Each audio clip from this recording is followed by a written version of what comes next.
Are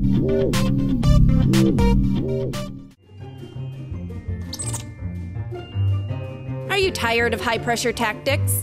No, I'm not going to sign that. It's too much. At Community Auto Group, you'll find we have a straightforward approach. If other dealers have made you uncomfortable, give Community a try. You'll enjoy your experience here and find a straightforward deal that's right for you, not high-pressure tactics. Community Auto Group, straightforward deals from the straightforward dealer.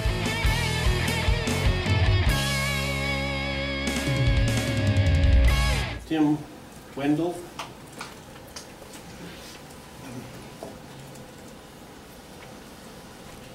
Good evening.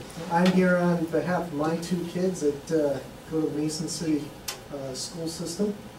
I'm also here as a former Mohawk athlete. I don't look like it now, but at one time I was.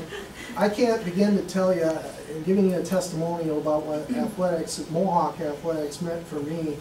You know, my favorite topics back in the day, I think, was lunch, study hall, gym, recess, but along the lines, I got into sports, and I loved football, and I was really privileged to have a group of men that, right after my dad, they were probably the most influential male role models in my life. I had a coach that taught me math. He got me out of where I was at and helped me become very proficient at math. I had another coach, Coach Lenius, taught me about accounting. I'm a CPA right now because of Coach Lenius. These coaches, you know, they taught me a lot about hard work, respect, dedication, teamwork, competitiveness, an art that I think is lost nowadays. They taught me the skills I needed to survive in the business world. And the best thing about my coaches is they were always willing to give me immediate feedback, right, Mr. Warren? But my days is long. I can go on and on. I have a whole wealth of wonderful stories from that time, and I'll always treasure my time here. And I feel obligated to stand up for Mohawk athletics. Like I said, I am a CPA. I worked as a manufacturing manager for a Fortune 100 company. I currently work as a finance manager for the largest pharmaceutical company in the world.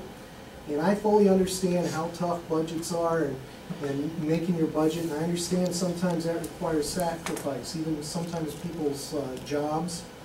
But in the private sector, we always look at, when we look at cuts, we always look at, unfortunately, the overhead. That's the first thing you got to throw overboard in tough times. And when I look at the school system, the school is not a business, but there is overhead. I don't consider our teachers overhead. I don't consider our coaches overhead. Those are the frontline folks. Those are the ones getting it done out there.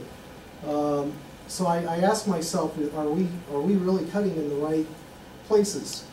One thing I'll throw out there, a school official made a comment, a quote to the Globe. It said, "Our responsibility and charge as administrators for this district are to bring recommendations to the Board of Education in an effort to save costs and save jobs that directly affect the general fund budget."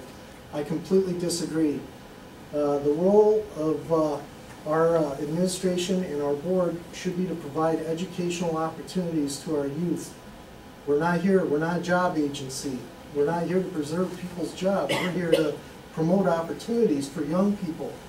And when I look at our coaching staff, heck, it sounds like Coach Kirby probably put in 3,000 hours on his own. That was in my initial estimate, but if you look at the amount of hours, 4,000 hours divided by into 36,000 bucks, that's $9 an hour.